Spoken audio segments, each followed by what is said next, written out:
میرا بیٹا اور بہو نماز وغیرہ کچھ بھی نہیں پڑھتے ہیں، ایسی ہیں بس، لیکن میری بیوی چاہتی ہے کہ ان دونوں کو عمرے پر بھیج دوں، تو اور میرے بچوں کے پاس پیسہ نہیں ہے، میری بیوی چاہتی ہے اپنے پیسوں سے بھیج دوں، تو کیا اس پر ثواب ملے گا یا نہیں ملے گا؟ دیکھیں، ہمارا مشورہ یہ ہے کہ وہ اگر بھیجنا چاہتی ہیں تو ایک کنڈیشن لگائیں۔ سب سے پہلے تم نمازی بنو، کم از کم سال بھر تک نماز پڑھو، مکمل 5 نمازیں۔ اس کے بعد علم دین بھی سیکھو، ساتھ ساتھ فرض علوم کورس اپنے مکمل کرو۔ اس کے بعد میں تمہیں پیسہ دوں گی، تمہیں عمرے پہ بھیجوں گی۔ ایسے بھیجنے کا کوئی فائدہ نہیں ہے۔ عمرہ نہ فرض ہے نہ واجب، وہ اپنے شوق کی تکمیل میں آپ کے پیسے سے فوراً وہاں پہنچ جائیں گے۔ یہاں نماز نہیں پڑھتے، گناہ کبیرہ، اور مکے میں نماز نہیں پڑھیں گے تو 1 لاکھ نماز قضا کرنے کا گناہ۔ پھر مدینے میں آئیں گے تو پھر وہاں پہ الگ وبال۔ اس مقدس مقام پر جا کر آپ کیا سمجھتے ہیں جو یہاں رہ کر اللہ کی اطاعت کے لیے تیار نہیں ہے، وہاں جا کے اللہ کی اطاعت کرے گا؟ بعض کہتے ہیں چلو دیکھتے ہیں شاید وہاں کی برکات حاصل ہو جائیں۔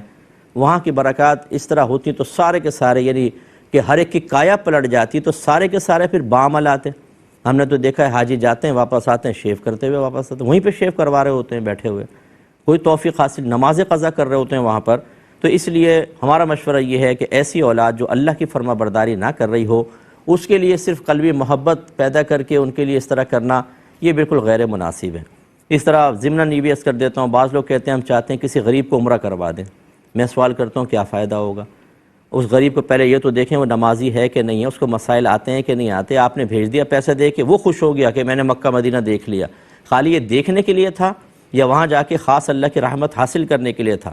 اور رحمت تو حاصل تبھی ہوگی جب وہاں پر جا کے اللہ کی اطاعت والے کام کریں گے، اور وہ اسی وقت ممکن ہے جب علم ہوگا، جب انسان بعمل ہوگا، نہ وہاں نماز پڑھیں نہ کچھ کریں، نہ یہ پتہ کہ احرام کی پابندی کیا ہوتی ہے کیا نہیں، دم پہ دم لازم ہو رہے ہیں۔ آپ نے غریب کی غربت ختم کرنے کے لیے قدم اٹھا لیا، اس سے بہت بہتر ہے دینی طالب علموں پہ خرچ کریں، آپ کے لیے ثواب جاریہ تو ہوگا۔ اچھا، باقی رہا ثواب کا معاملہ، اللہ تعالیٰ نیتوں پر ثواب عطا فرماتا ہے، آپ کے زوجوں کو ثواب تو ملے گا، لیکن جب یہ دیکھ رہے ہیں کہ وہاں نتیجہ کیا نکلنے والا ہے تو جان بوجھ کے تو مکھی کوئی بھی نہیں نکلتا، اس میں احتیاط کرنی چاہیے۔ جو میں نے کہا اس پہ عمل کریں۔ میں ضمناً پہلے کی بات بھی عرض کر دوں کہ بعض لوگ اس پہ بڑے ناراض ہو جاتے ہیں جب ہم اس قسم کا کوئی مشورہ دیتے ہیں، کسی غریب کے عمرے کا سیٹنگ بن رہی ہو اور میرا مشورہ سن کے کوئی رک جائے تو غریب کو تو برا محسوس ہوگا۔ تو ایسے اگر کوئی افراد مجھے سن رہے ہوں تو خدا را ہم پہ ناراض ہونے کے بجائے آپ اس چیز پر غور کریں۔ ہمیں کیا تکلیف، ہمیں کیا پریشانی اگر کوئی اپنا پیسہ خرچ کر رہا ہے، لیکن صحیح مشورہ دینا ہماری ذمہ داری ہے۔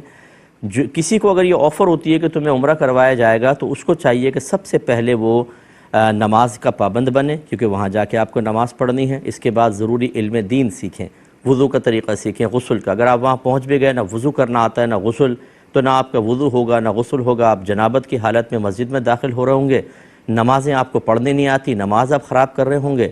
اسی طرح اگر آپ نے عمرہ یا حج کے احکام نہیں سیکھے تو قدم قدم پر آپ گناہ گار ہو رہے ہوں گے، اور مکے کا ایک گناہ 1 لاکھ کے گناہ کے برابر علماء نے لکھا ہے۔ جیسے ثواب 1 لاکھ ہوتا ہے تو گناہ بھی اعلیٰ حضرت نے یہ لکھا ہے کہ 1 لاکھ ہوتا ہے۔ تو پھر آپ اندازہ کریں کہ وہاں تو آپ جا کر میرے خیال میں زیادہ عافیت میں تھے، وہاں گئے تو لاکھوں گناہ نام اعمال میں لکھوا کر واپس آ گئے۔ بتائیے اب یہ میرا مشورہ آپ کے حق میں بہتر ہے یا نہیں ہے؟ میں یہ نہیں کہہ رہا ہوں کہ غریب کو بالکل نہ بھیجیں، میں تو یہ کہہ رہا ہوں جو صاحب علم ہے اور باعمل، علم اور عمل سے مزین ہے، اس غریب کو بھیجیں، تب آپ کے لیے پیسہ دینا بہت اچھی بات ہے، آپ کو ثواب جاریہ بھی ثواب بھی ملے گا، جاریہ تو نہیں ہوگا، ثواب ملے گا، لیکن ایسے ہی کسی کی غربت دور کرنے کے لیے بھیجنے پہ نقصان ہے اور ہمیں مشورہ دینا ہوتا ہے۔